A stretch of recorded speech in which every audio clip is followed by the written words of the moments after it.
Doctor ortho Ayurvedic oil and capsule. अब दर्द भी घुटने टेकेगा। सोनिया राहुल को राउजी वेन्यू कोर्ट से बड़ी राहत के बाद कांग्रेस मोदी सरकार पर हमलावर। कांग्रेस अध्यक्ष खड़गे ने कहा, राजनीतिक प्रतिशोध और उत्पीड़न की कहानी है। नेशनल हेराल्ड के सीडी सरकार के इशारे पर कर रही काम। 19 दिसंबर से यूपी विधानसभा का शीतकालीन सत्र में पेश होगा अनुपूरक बजट। 8 विधेयकों पर सदन के अंदर होगी चर्चा। बीएमसी चुनाव से पहले महाराष्ट्र में बड़ा उलटफेर। उद्धव और राज ठाकरे ने मिलाया हाथ। कांग्रेस बोली, हम अकेले लड़ेंगे।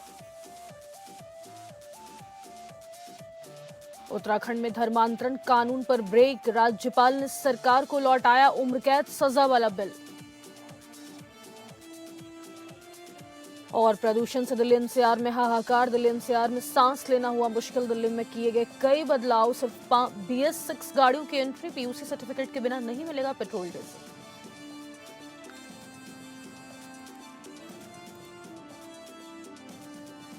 नमस्कार, आप सभी का स्वागत है टॉप अपडेट में। मैं हूं आपके साथ शालिनी राणा। शुरुआत करेंगे टॉप अपडेट की। प्रधानमंत्री नरेंद्र मोदी को इथियोपिया की राजधानी अदीस अबाबा में देश के सर्वोच्च सम्मान ग्रेट ऑनर निशान ऑफ इथियोपिया से नवाजा गया। ये सम्मान उन्हें भारत और इथियोपिया के बीच द्विपक्षीय संबंधों को नई ऊंचाई देने और वैश्विक राजनेता के रूप में उनके दूरदर्शी नेतृत्व के लिए प्रदान किया गया। सम्मान समारोह अदीस इंटरनेशनल कन्वेंशन सेंटर में आयोजित हुआ। सम्मान स्वीकार करते हुए प्रधानमंत्री नरेंद्र मोदी ने कहा कि दुनिया की सबसे प्राचीन सभ्यताओं में से एक इथियोपिया से ये सम्मान मिलना उनके लिए गर्व का विषय है। उन्होंने सम्मान को भारत और इथियोपिया के बीच वर्षों से संबंधों का मजबूत करने वाले सभी लोगों को समर्पित किया। पीएम मोदी ने कहा कि वो इसे 1.4 अरब भारतीयों की ओर से विनम्रता से स्वीकार करते हैं। मुंबई में आगामी नगर निगम चुनाव को लेकर महायुति ने अपनी रणनीति साफ कर दी है। बीजेपी मुंबई अध्यक्ष अमित साटम और शिवसेना शिंदे गुट के नेता राहुल शिवाले ने साझा तौर पर बड़ा ऐलान किया। उन्होंने बताया कि मुंबई की सभी 227 सीटों पर महायुति एक साथ चुनाव लड़ेगी और किसी भी सीट को लेकर कोई दावा या विवाद नहीं है। बीजेपी शिवसेना शिंदे गुट और आरपीआई की बैठक में 2027 वार्डों को लेकर विस्तार से चर्चा हुई।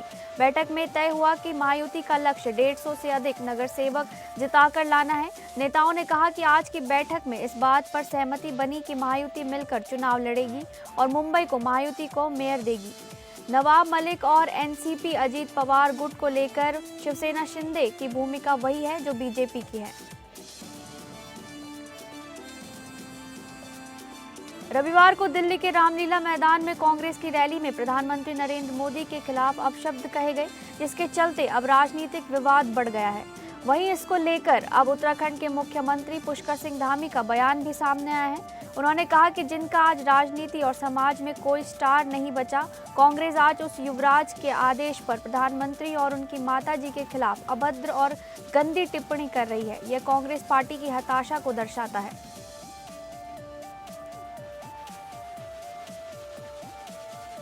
केंद्र की मोदी सरकार मनरेगा का नाम बदलने की तैयारी में है। लोकसभा में मनरेगा का नाम बदलकर जी रामजी करने वाला बिल पेश होने के बाद सियासत तेज हो गई है। जी रामजी बिल पर हंगामा की गूंज ने उत्तराखंड में भी राजनीति सरगर्मियां बढ़ा दी हैं। बिल पर विपक्षी पार्टियां जमकर सरकार पर हमला कर रही हैं। वहीं उत्तराखंड के पूर्व सीएम हरीश रावत ने कहा कि श्री रामचंद्र जी को ऐसे किसी नामकरण की आवश्यकता नहीं है जिसके कारण भक्त का नाम हटाना पड़े। ऐसे में कल बीजेपी राम से लक्ष्मण का और हनुमान का नाम भी हटा देगी।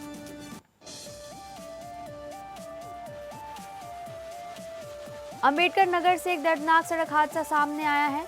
अहिरौली थाना क्षेत्र के यादव नगर के पास गन्ना लदे ट्रैक्टर ट्रॉली से एक डीसीएम वाहन की जोरदार टक्कर हो गई। हादसे में डीसीएम में सवार 3 लोगों की मौके पर ही मौत हो गई, जबकि 5 लोग गंभीर रूप से घायल हो गए। मृतक और घायल सभी बुलंदशहर जनपद के रहने वाले बताए जा रहे हैं। सूचना मिलते ही पुलिस मौके पर पहुंची और घायलों को अस्पताल में भर्ती कराया गया। बताया जा रहा है कि सभी लोग गोविंद साहब मेले में खजला का व्यवसाय कर वापस बुलंदशहर लौट रहे थे। पुलिस ने शवों को कब्जे में लेकर आगे की कानूनी कार्यवाही शुरू कर दी है।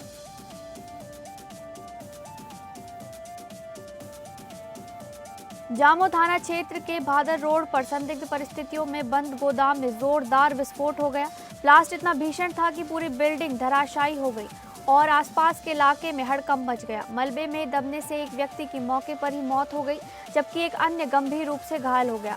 हादसे में 4 दुकानें भी पूरी तरह से क्षतिग्रस्त हो गईं और आसपास के मकानों को नुकसान पहुंचा है। सूचना मिलते ही पुलिस और प्रशासनिक अधिकारी मौके पर पहुंचे और राहत बचाव कार्य शुरू कराया गया। घायल व्यक्ति को प्राथमिक उपचार के बाद जिला अस्पताल रेफर किया गया है। घायल के मुताबिक बिल्डिंग का ताला खोलते ही अचानक ब्लास्ट हो गया।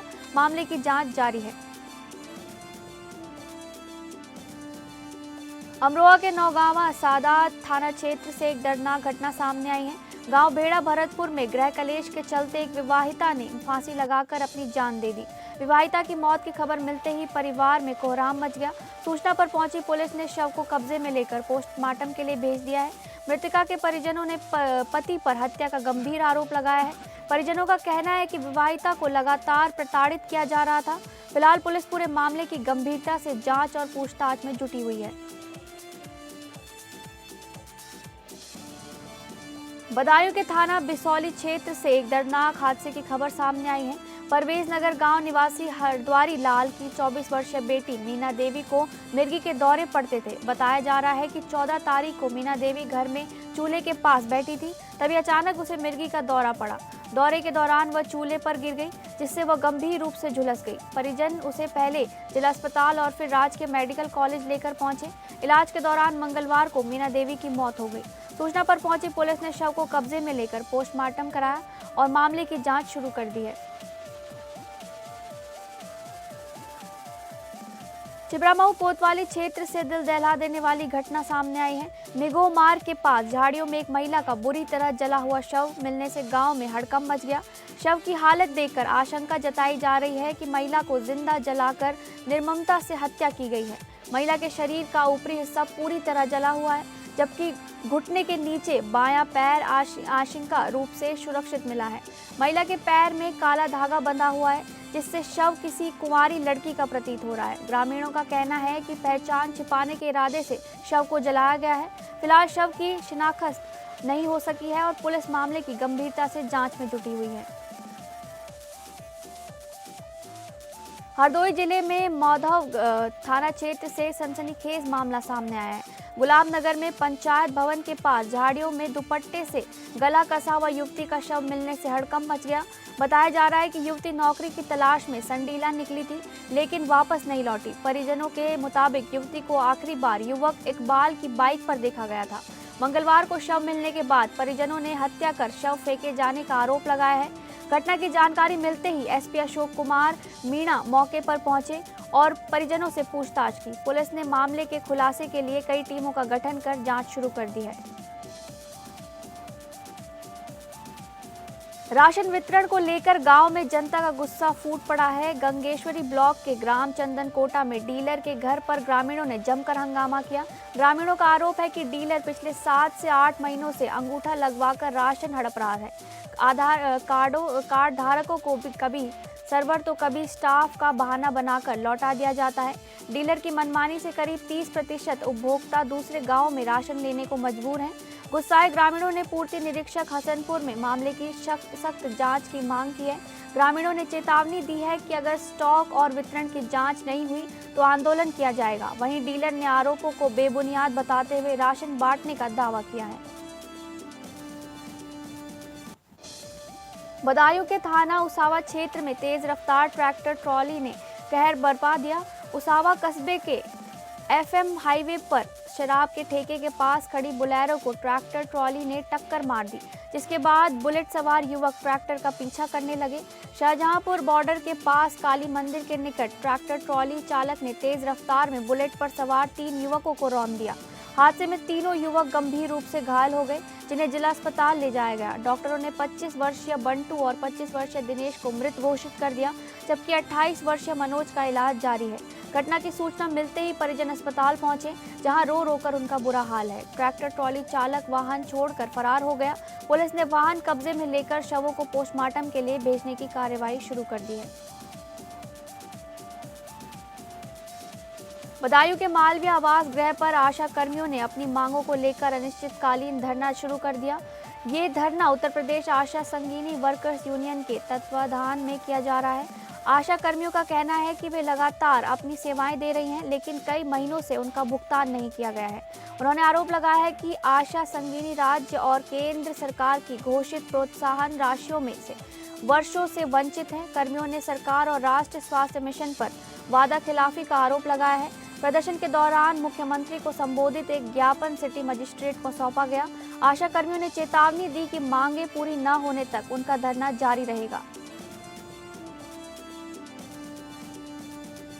अतिक्रमण हटाने को लेकर प्रशासन ने इटावा चौराहे पर बड़ी कार्यवाही की है। 3 दिन पहले ईओ प्रवीण दुबे और अध्यक्ष प्रतिनिधि अदनान फिरोज ने व्यापारियों और भवन स्वामियों को चेतावनी दी थी। 2 दिन की मोहलत के बावजूद अतिक्रमण नहीं हटाया गया, जिसके बाद प्रशासन सख्त हुआ।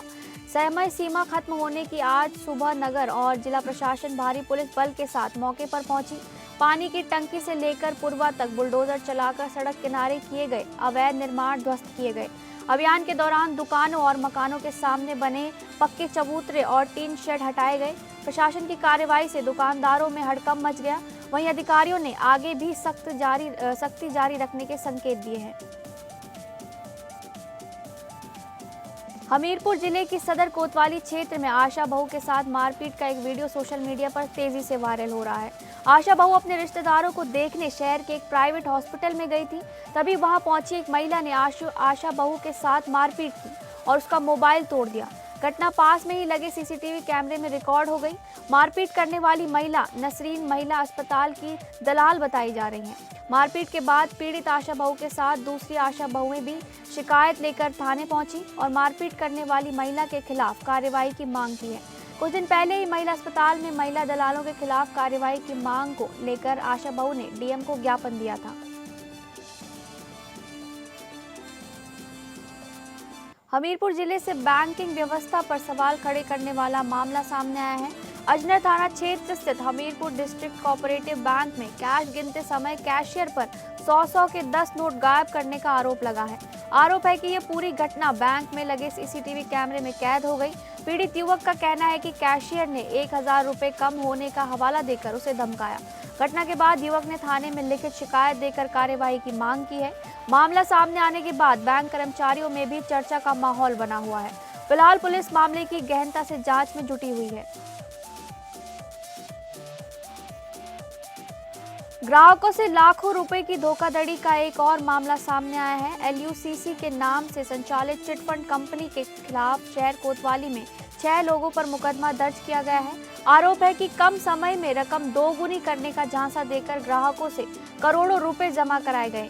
इससे पहले इसी मामले में फिल्म अभिनेता श्रेयस तलपड़े समेत 15 लोगों के खिलाफ भी धोखाधड़ी का केस दर्ज हो चुका है। अभिकर्ताओं की तहरीर के आधार पर पुलिस ने मामला पंजीकृत किया है। पुलिस का कहना है कि पूरे नेटवर्क और लेन देन की गहन जांच की जा रही है। कड़ाके की ठंड को देखते हुए सदर एसडीएम शिवध्यान पांडे और तहसीलदार ने जरूरतमंदों के लिए मानवीय पहल की। प्रशासनिक अधिकारियों ने शहर के रोडवेज बस स्टैंड स्थित रैन बसेरे में पहुंचकर व्यवस्थाओं का जायजा लिया। यहां ठंड से ठिठुर रहे यात्रियों और बसेरा लोगों को कंबल वितरित किए गए। बुजुर्ग महिलाओं और स्वयं कंबल उड़ाकर प्रशासन ने संवेदनशीलता का परिचय दिया। इसके बाद रेलवे स्टेशन का भी भ्रमण कर सर्दी से बचाव की तैयारियों की समीक्षा की गई। इस पहल से जरूरतमंदों के चेहरों पर राहत और मुस्कान साफ दिखाई दी। यमुना एक्सप्रेसवे पर हुए भीषण सड़क हादसे को लेकर प्रशासन की ओर से नया अपडेट जारी किया गया है। ये हादसा दिनांक 16 दिसंबर की रात्रि लगभग 4:30 बजे आगरा से नोएडा की ओर जाने वाली लेन पर माइलस्टोन संख्या 127 के पास हुआ था। घने कोहरे के कारण दृश्यता बेहद कम थी, जिससे 7 बसों और 3 छोटी गाड़ियों की आपस में टक्कर हो गई थी।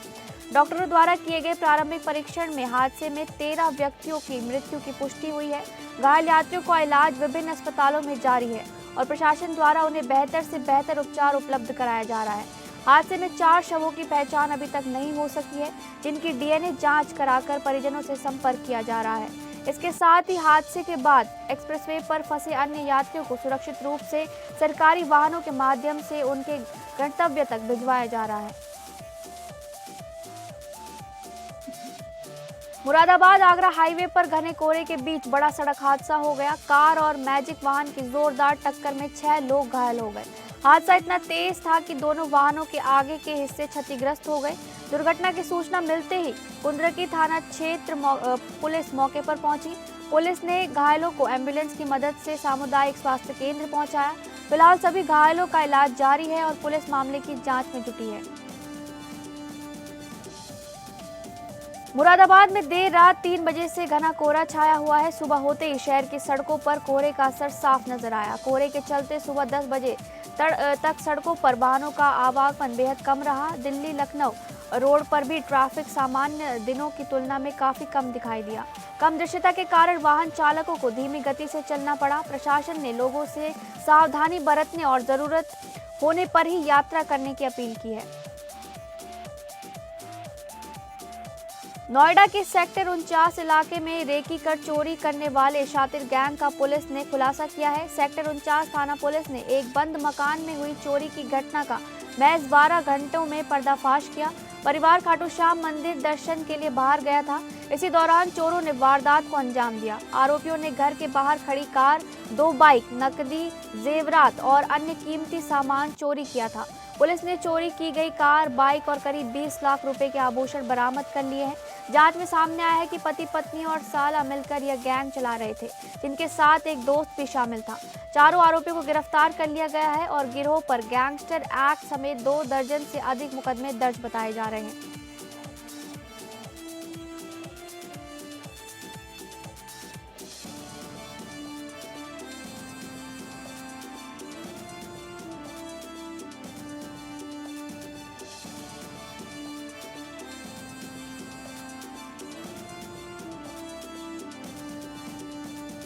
आबकारी नियमों के खुलेआम धज्जियां उड़ाए जाने का एक सनसनीखेज मामला सामने आया है। सोशल मीडिया पर वायरल वीडियो में 2 नाबालिग बच्चों को शराब की बोतलें देते हुए साफ देखा जा रहा है। बताया जा रहा है कि ये वीडियो आज का है, जिसे प्रशासनिक दावों पर सवाल खड़े कर दिए हैं। जहां एक और प्रशासन नाबालिगों को शराब न देने को लेकर प्रचार प्रसार कर रहा है, वहीं जमीनी स्तर पर नियमों की अनदेखी हो रही है। वायरल वीडियो थाना शोहरतगढ़ क्षेत्र के कंपोजिट अंग्रेजी शराब ठेके का बताया जा रहा है। मामला सामने आने के बाद आबकारी विभाग और पुलिस की भूमिका पर भी सवाल उठने लगे हैं। अब देखना होगा कि वायरल वीडियो के आधार पर जिम्मेदारों पर कब और क्या कार्रवाई होती है। दिल्ली एनसीआर में प्रदूषण में बीते दिन के मुकाबले कुछ गिरावट जरूर आई है, लेकिन अब भी AQI गंभीर कैटेगरी में बना हुआ है। सुबह दिल्ली के इंडिया गेट के पास प्रदूषण का स्तर 380 बताया जा रहा है। बता दें कि प्रदूषण को देखते हुए दिल्ली की रेखा गुप्ता सरकार पहले ही कक्षा 5वीं तक के छात्रों के लिए स्कूलों को हाइब्रिड मोड से पूरी तरह ऑनलाइन मोड में कर चुकी है। प्रदूषण से हेल्थ इमरजेंसी जैसे हालात को देखते हुए दिल्ली सरकार ने 3 कड़े कदम उठाए। पर्यावरण मंत्री मजिंदर सिंह सिरसा ने कहा कि 18 दिसंबर की सुबह से दूसरे राज्यों में रजिस्टर्ड सिर्फ BS6 गाड़ियों को ही दिल्ली में एंट्री मिलेगी। अन्य कैटेगरी यानी BS2, 3, 4 की सभी गाड़ियों की एंट्री अगले आदेश तक प्रतिबंधित रहेगी।